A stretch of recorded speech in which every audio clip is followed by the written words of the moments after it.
ಕರ್ನಾಟಕದಲ್ಲಿ ಸರ್ಕಾರಿ ವ್ಯವಸ್ಥೆಯಲ್ಲಿ ನಾವೇ ಫಸ್ಟ್ ಟ್ರಾನ್ಸ್ಪ್ಲಾಂಟ್ ಮಾಡಿದ್ದು, ಗೌರ್ಮೆಂಟ್ ವ್ಯವಸ್ಥೆಯಲ್ಲಿ. ಇಂಡಿಯಾದಲ್ಲಿ probably we second after Stanley ಅನ್ಸುತ್ತೆ. Super so super. Way back in 2015 ಮಾಡಿದ್ವಿ ನಾವು.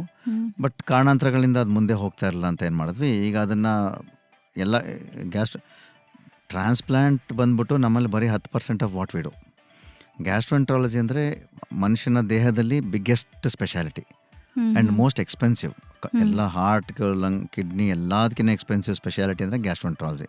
ಬಿಕಾಸ್ ಗ್ಯಾಸ್ಟ್ರೋಎಂಟ್ರಾಲಜಿ ಅಂದರೆ ಕರಳು, ಹೊಟ್ಟೆ, ಲಿವರ್, ಪ್ಯಾಂಕ್ರಿಯಾಸ್, ದೊಡ್ಡ ಕರಳು, ಚಿಕ್ಕ ಕರಳು, ಮತ್ತು bariatric operations, laparoscopic operations, transplant, ಇಷ್ಟರದ್ದು ಕ್ಯಾನ್ಸರ್ಸು ಎಲ್ಲ ಗ್ಯಾಸ್ಟ್ರೋಎಂಟ್ರಾಲಜಿಗೆ ಬರುತ್ತೆ. ಹಾಗಾಗಿ ಬಡವರಿಗೆ ಇದೊಂದು ಇರಲಿಲ್ಲ.